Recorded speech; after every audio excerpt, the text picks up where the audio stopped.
सुप्रभात छात्रों। आज हम रस के स्थायी भाव जो है स्थायी भाव के बारे में चर्चा करेंगे। स्थायी भाव जो है, जैसे हम मानते हैं कि स्थायी भाव मनुष्य के शरीर में चिर स्थायी रहते हैं और उसका यानी अलग अलग समय के अनुसार उसका उद्भव हो जाता है, उसका विकास हो जाता है। यह स्थायी भाव मनुष्य के हृदय में चिर स्थायी रूप में रहते हैं और ये स्थायी भाव जो होते हैं, स्थायी भाव का स्पष्ट निर्देश भरत मुनि ने अपने रस सिद्धांत में किया है। तो रस सिद्धांत में उन्होंने स्थायी भाव को स्वीकार किया है। गहराई की कम अधिक मात्रा में यानी भावों के उन्होंने दो प्रकार किए हैं। यानी जैसे हर एक भाव की गहराई अलग होती है, हर एक स्थायी भाव की गहराई अलग होती है। इसी कारण उन्होंने संचारी भाव और स्थायी भाव ऐसा भेद कर दिया है। परंतु सभी भाव रस दशा तक प्राप्त नहीं होते। रस दशा की पदवी को प्राप्त करने वाले भावों को उन्होंने स्थायी भाव कहा है। जो संचारी भाव जो है वो यानी हर एक रस या उन संचारी भाव जो है वह रस दशा तक नहीं पहुंचता। इसी कारण उसे यानी उन्होंने संचारी भावों को स्थायी भाव नहीं कहा है। जो स्थायी भाव मनुष्य के हृदय में यानी चिर स्थायी रूप में हो रहते हैं, उन्हें ही उन्होंने स्थायी भाव के व्याख्या में यानी माना है। तो ऐसे जो है स्थायी भाव जो है वो रस दशा तक पहुंचते हैं। स्थायी भाव यानी जो भाव जो वासनात्मक रूप में अंतःकरण में चिरकाल स्थिर रहते हैं। यानी मनुष्य के जीवन के प्रारंभ से जीवन के अंत तक यही स्थायी भाव यानी इसमें रहते हैं। स्थायी भाव की एक विशेषता है कि वह अपने में अन्य भावों को लीन कर लेता है। स्थायी भाव की एक विशेषता है। जो संचारी भाव जो है उन भावों को अपने में लीन कर देता है, यानी अपने में समा लेता है। उनका संचारी भावों का कोई अलग अस्तित्व रहता नहीं है, ऐसा कहा गया है।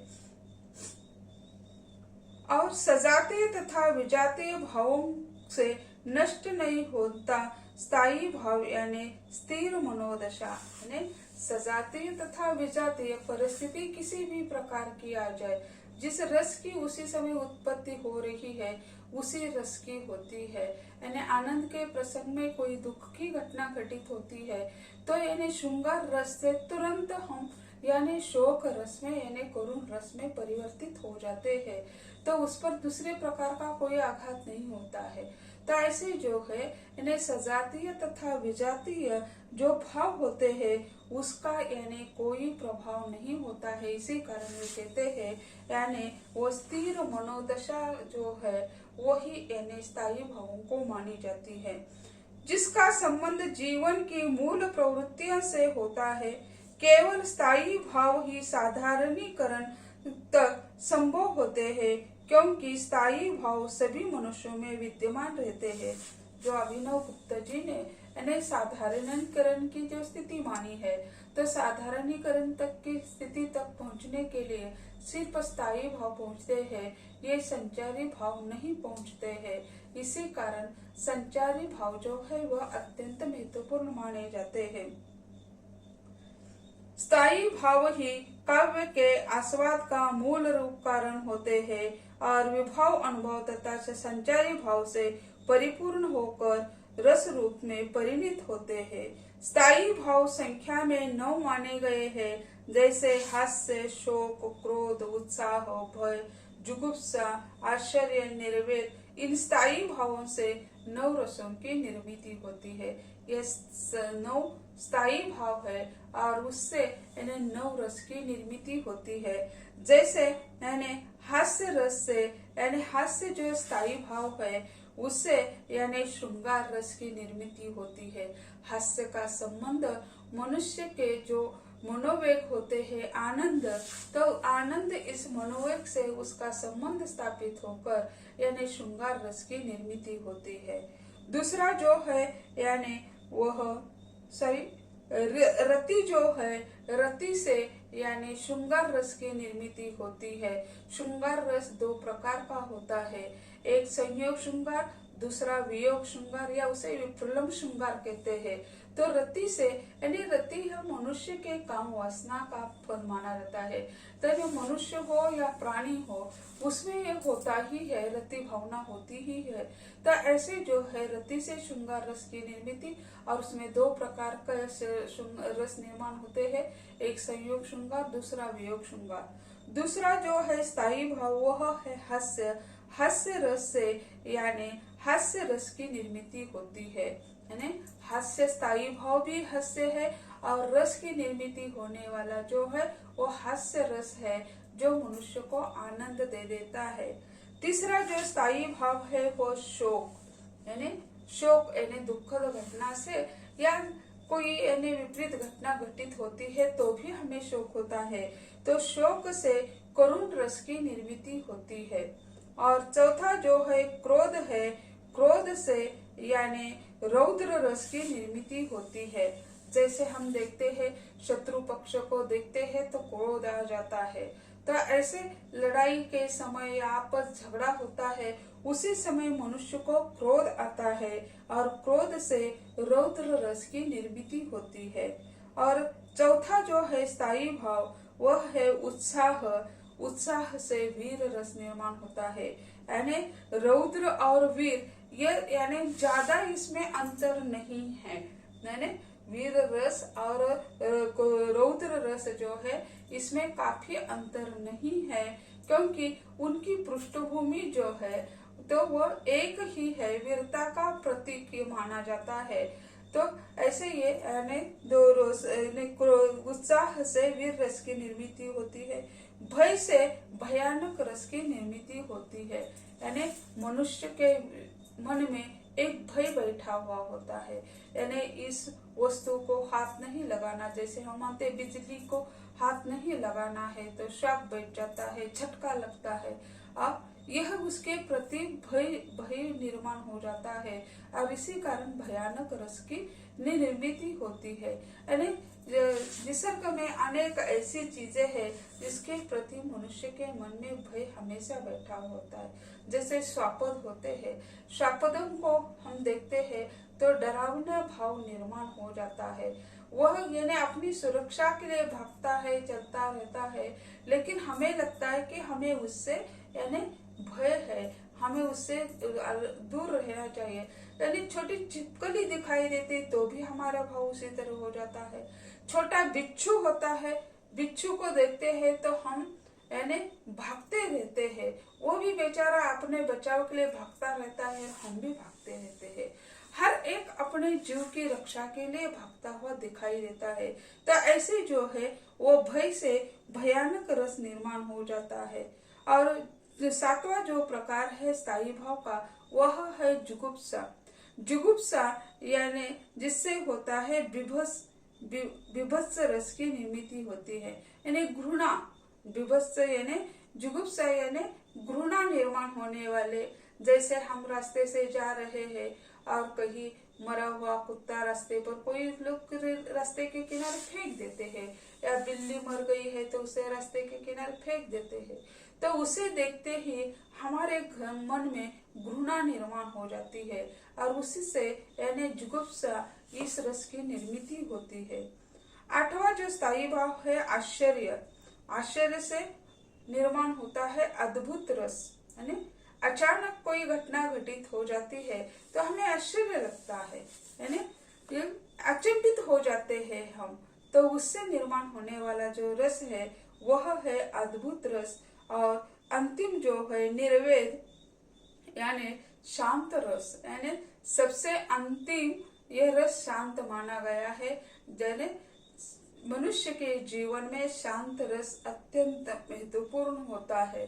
यानी जैसे आज के युग में भी हमें शांत रस की बहुत आवश्यकता है, मन को शांत करना चाहिए। जैसे ये कोरोना महामारी का प्रकोप चल रहा है, तो ऐसे समय मन को हमें शांत रखना पड़ता है। हम डर जाते हैं तो बिना करुणा से भी हम चले जाते हैं। ऐसे बहुत सारे उदाहरण डर के मारे हमें दिखाई देते हैं। तो ऐसे यानी शांत मन रखने के लिए यानी निर्वेद स्थायी भाव की आवश्यकता होती है। मनुष्य शांत होता है तो उनकी वृत्ति जो है वो बहुत शीतल बन जाती है। अतः ऐसे जो है तो नव स्थायी भावों से नव रस की निर्मिति होती है। कुछ विद्वानों ने वात्सल्य को भी 10वां रस माना है।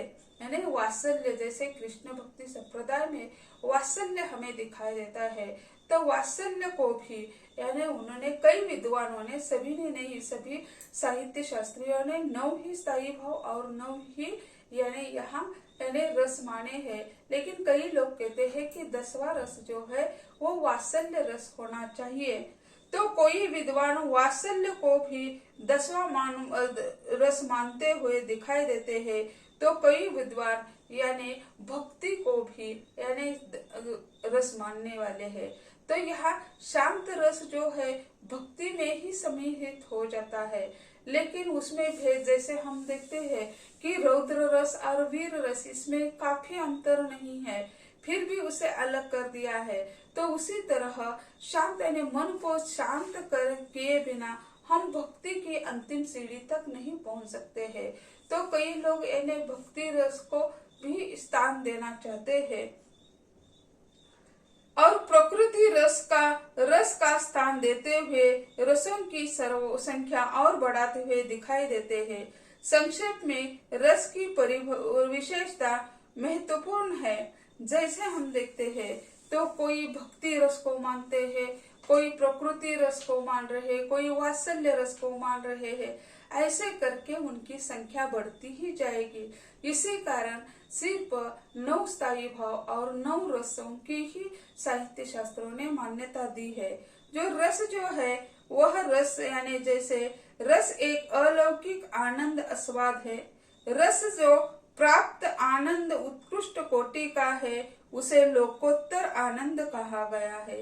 रस ब्रह्मास्वाद के समान अलौकिक आनंद नहीं, परंतु उसे ब्रह्मास्वाद सहोदर कहा गया है। यानी अलौकिक आनंद नहीं, परंतु उसे ब्रह्मास्वाद सहोदर कहा गया है। जैसे भरत मुनि के रस सिद्धांत में रस निष्पत्ति का ये सूत्र भी दिखा दिया गया है। यानी भरत मुनि ने यानी अपना जो रस सिद्धांत है वो रस सिद्धांत में रस निष्पत्ति का भी सूत्र उन्होंने दिया है। अभिनव गुप्ता जी ने साधारणीकरण कहा तो यहाँ उन्होंने रस निष्पत्ति ऐसा कहा है। वे कहते हैं कि जिस प्रकार नाना प्रकार के व्यंजनों, औषधों तथा द्रव्यों के संयोग से भोज्य रस की निष्पत्ति होती है, उसी प्रकार विभाव, अनुभव और व्यभिचारी के संयोग से रस निष्पत्ति होती है। जैसे हम खाना खाते हैं तो उसी समय अनेक चीजें थाली में होती है, यानी ये हर एक निवाला हम अलग अलग सब्जी के साथ लेते हैं, तो ये उससे मिलने वाला आस्वाद जो होता है वो अलग होता है। यानी 3-4 प्रकार की सब्जियां होती है, कोई अचार होता है, रोटी होती है, तो यानी हर रोटी एक ही है, लेकिन जब यानी सब्जियां अलग है उसका स्वाद अलग होता है। नहीं तो सारी सब्जियां इकट्ठा करके हम उसे एक सब्जी बनाएंगे तो उसका स्वाद अलग अलग हमें चखने नहीं मिलेगा। तो इसी कारण वे कहते हैं कि यानी नाना प्रकार के व्यंजनों, औषधों तथा द्रव्यों के संयोग से भोज्य रस की निष्पत्ति होती है, उसी प्रकार विभाव, अनुभव और व्यभिचारी रसों के संयोग से रस की निष्पत्ति होती है। तो यहाँ हर एक का होना अनिवार्य है, यानी विभाव भी आवश्यक है, यानी अनुभव भी आवश्यक है, और उसके साथ व्यभिचारी रसों की भी आवश्यकता यहाँ उन्होंने महसूस की है। भरत मुनि के बाद भट्ट लोल्लट, शंकुक, भट्टनायक और अभिनव गुप्त आदि विद्वानों ने रस सिद्धांत का विवेचन किया है। इस प्रकार रस सिद्धांत सबसे मौलिक और प्राचीन सिद्धांत माना जाता है। यानी यह उसके बाद रस पर विचार करने का काम यानी भट्ट लोल्लट है, शंकुक है, भट्ट नायक है और अभिनव गुप्त है। उन्होंने अपने अपनी दृष्टि से रस निष्पत्ति के बारे में या रस पर यानी अपने विचार प्रस्तुत कर दिए हैं। लेकिन वो महत्वपूर्ण बात यह है कि रस सिद्धांत अति प्राचीन और मौलिक सिद्धांत भरत मुनि का माना जाता है। तो यह रस के स्थायी भावों के बारे में चर्चा हो गई।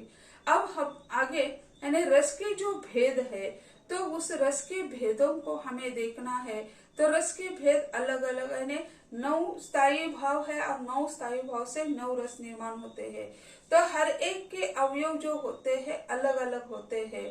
तो अवयव कौन से, तो यानी विभाव कौन से, अनुभव कौन से, संचारी भाव कौन से। हर एक रस में अनेक संचारी भाव होते हैं, उनके यानी स्थायी भाव अलग होते हैं, अनुभव अलग होते हैं।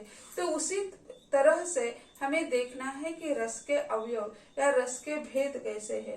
पहला जो है श्रृंगार रस। श्रृंगार रस को यानी आदि राज या रसराज कहा गया है। पहला और महत्वपूर्ण है रस यानी रस है श्रृंगार रस। वह यानी साहित्य शास्त्रों ने उसे आदि रस या रसराज कहा है। रसराज यानी रसों का राजा, जैसे फलों का राजा आम को मानते हैं, उसी तरह यह रस में यानी रसों का राजा जो है वह है यानी श्रृंगार रस है। उनका स्थायी भाव जो है, स्थायी भाव उनका जो है वह रति है। मानव जीवन में श्रृंगार की प्रधानता रही है। श्रृंगार का क्षेत्र भी बड़ा व्यापक है। श्रृंगार रस के 2 भेद है। श्रृंगार का क्षेत्र बहुत व्यापक है। प्रकृति भी श्रृंगार से परिपूर्ण है। उसे हमें यानी उसके प्रति हम आकर्षित होते हैं, तो उसका भी आनंद हमें दे देता है। तो इसी कारण श्रृंगार का क्षेत्र सिर्फ गहने या परिवेश परिधान करना या हमारा पूरा का पूरा शरीर पुष्पों से सजाना, यह श्रृंगार नहीं है। तो श्रृंगार कैसा है, पूरी प्रकृति ही श्रृंगारमय है। उसमें कोई व्यक्ति की श्रृंगारिकता हमें बुद्धि में दिखाई देती है, किसी की यानी उसका यानी वाचा यानी बोलने की कला जो है उसका श्रृंगार होता है। तो ऐसे श्रृंगार को किसी एक परिभाषा में बांधना बहुत कठिन है। श्रृंगार का क्षेत्र बड़ा विस्तृत है। तो श्रृंगार रस के 2 भेद होते हैं, संयोग श्रृंगार और वियोग श्रृंगार। मिलन के अवसर पर रस की जो अभिव्यक्ति मिलती है वह संयोग श्रृंगार है और वियोग में मिलन की आतुरता, छटपटाहट विप्रलंब श्रृंगार है। विप्रलंब यानी वियोग श्रृंगार जो है, तो यानी भक्ति क्षेत्र में अलग है श्रृंगार रस और अलौकिक यानी जैसे भक्ति के क्षेत्र में अलग और मानव यानी लौकिक जीवन में अलग है। लौकिक जीवन में संयोग के बाद वियोग आता है, लेकिन भक्ति के क्षेत्र में वियोग के बाद संयोग मिलता है। यानी संयोग यानी भक्ति के अंतिम सीढ़ी तक हम पहुंच जाते हैं तो ईश्वर की प्राप्ति होती है।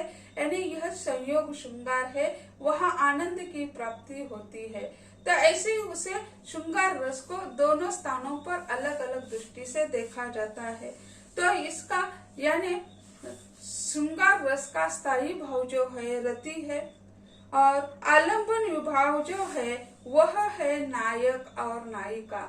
आलंबन विभाव नायक और नायिका पर आधारित होता है कि यानी किस तरह यानी वो हमें उसके साथ वार्तालाप करना चाहिए या चुप्पी चुप्पी रहते हैं तो वही यानी श्रृंगार रस की निर्मिति नहीं होगी है। उद्दीपन विभाव जैसे नायिका की सखी, नायक का सखा, देशकाल, ऋतु, उपवन, लता मंडप, पुष्पपद, भ्रमर का मंडराना आदि। यानी जैसे हम देखते हैं कि यानी नायक और नायिका की सखी या मित्र जो होते हैं वह उसमें अत्यंत महत्वपूर्ण भूमिका निभाते हुए दिखाई देते हैं।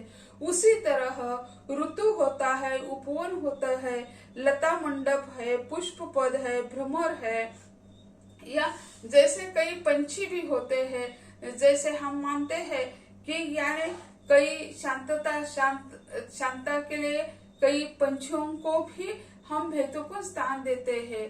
तो यानी कबूतर जो होता है उसे हम शांतता का प्रतीक मानते हैं। तो ऐसे जो है हर एक के प्रति कोई न कोई संकेत हमें मिलता ही रहता है। कोयल काली है लेकिन वह गाते समय यानी सभी लोगों का मन मोह लेता है, उसे वही आनंद मिल जाता है।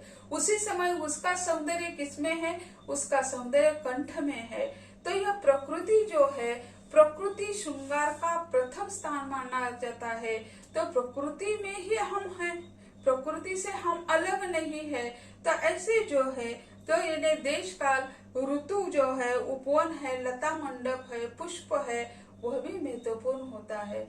यानी श्रृंगार श्रृंगार के लिए पुष्पों का प्रयोग किया जाता है, लेकिन कितना करना चाहिए? पूरा शरीर ही पुष्पों से सजाएंगे तो वह यानी श्रृंगार रस नहीं, तो वह उपहास का पात्र व्यक्ति बन जाता है। तो कौन सा पुष्प परिधान करना चाहिए ये भी महत्वपूर्ण होता है। तो ऐसे जो इसी कारण प्रतीक के रूप में हर एक फूल को यानी महत्व प्राप्त है। जैसे गुलाब जो है वो प्रेम का प्रतीक मानते हैं, लेकिन देखो उसे कितने कांटे होते हैं। हरा गुलाब होता है, आज निकल चुका है, या पीला होता है। तो ऐसे जो है पुष्प यानी उसे अपना अपना स्थान प्राप्त हो गया है। तो अगले जो है अनुभव जो है हम अगले लेक्चर में देख लेंगे। धन्यवाद।